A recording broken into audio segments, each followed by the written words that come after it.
Rajanipun kagungan putra asmanipun Bandung Bondowoso.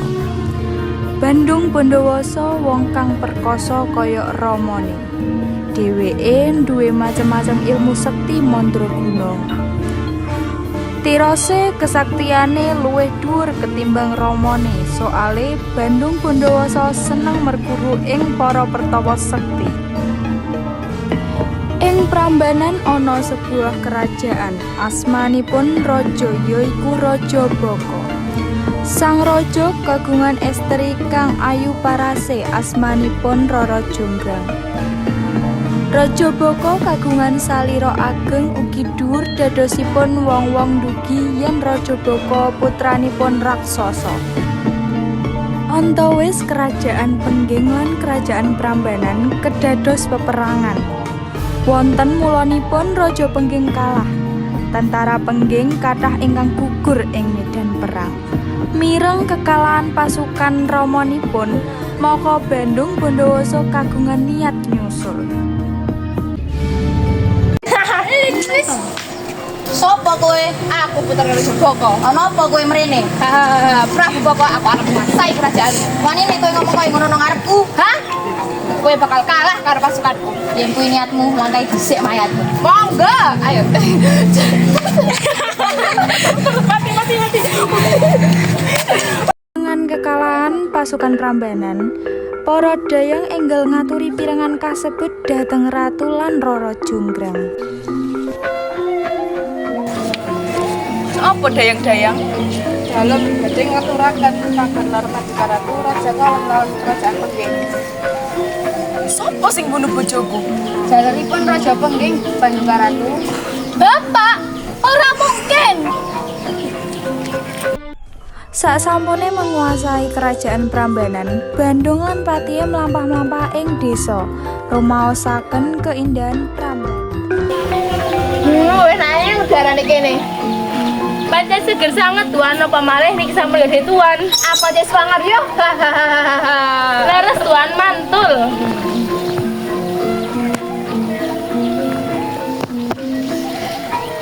Sopo cahayu mau kuwi Pati? Niki Rara Jonggrang tuan.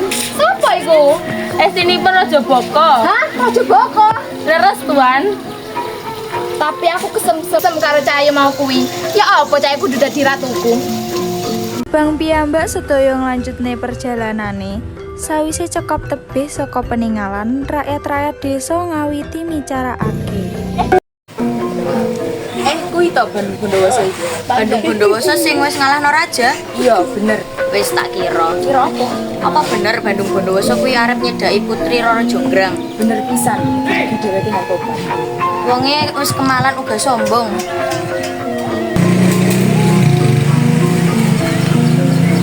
Ana apa iki? Kok kaya ana perkara penting kowe omongno? Endi aku ngerti, emange ana apa? Masa kowe ora ngerti yen Bandung Bondowoso iku wong sing wis nyedani raja. Aku ngaturaken informasi niki ing ratu. Iya bener, ayo.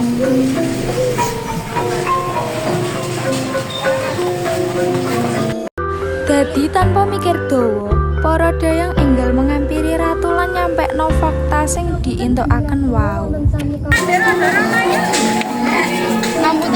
Ngapunten Kanjeng Ratu, wonten samangkin ingkang kersa kami ngaturaken.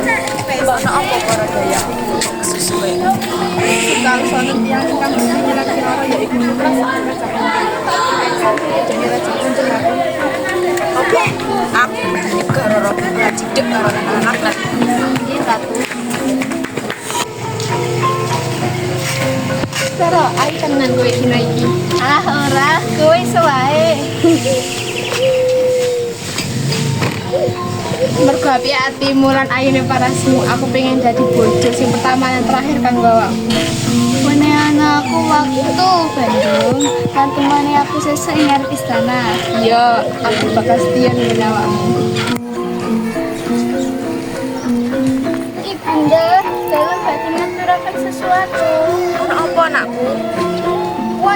Wonten kakung ingkang kersa nglamar kula, Bunda.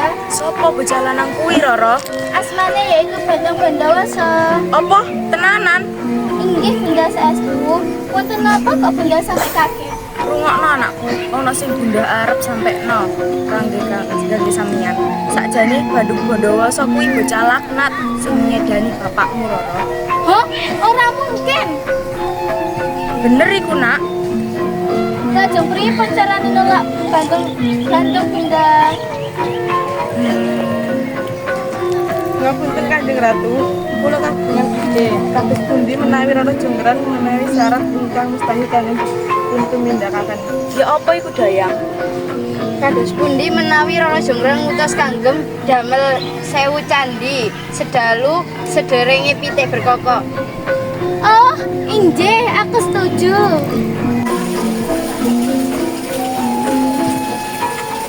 Pripun Roro, apa kowe wis nunjukna jawabanmu? Aku arep. Nanging ana syaratnya. Syaratnya apa Cahayu? Gawekna aku sewu janji ing sekali iki sedurunge diteturut. Walah gampang Ro, ya wis ning ngene iku karepmu. Nanging patono janjimu ya. Ya wis, yen ngono aku kon dhisik. Ya wis nek piye tak atur balik. Ora usah aku bisa dhisik. Ya wis aku ora bakal maksa. Kenawan Bondowoso. Nggih, atus-atus. Kagem menuhi syarat ingkang diwenehno Roro Jonggrang, Bandung gagas nyuwun bantuan dhateng jin. Bandungnipun maos mantra lan jin muncul. Ono apa tuan? Aku duwe tugas gawe awakmu. Aku gawe 1000 candi sadurunge pitik kluruk. Hah? 1000 candi? Gawe apa tuan? Gak usah kakang takok, cepet lakoni. Nggih tuan. Ayo kanca-kanca kita bawa candi iki sadurunge pitik kluruk. Kados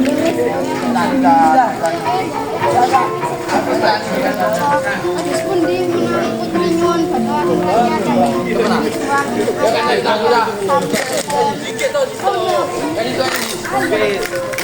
Ibu-ibu, kita nyuwun tulung supaya cepet bangun pitik kangge cara numbuk beras. Aku dapat kene, besok kene. Ya Allah, apa? Wis to, ora usah takon. Gandang lakonono. Baik. Nah. Nggih, kita laksanakan. Ponan iki. Nek saiki aku kan entuk. Gawakmu membangun candi 990 sama candi. Kowe ora nepati syaratmu. Aku ngerti awakmu curang Roro.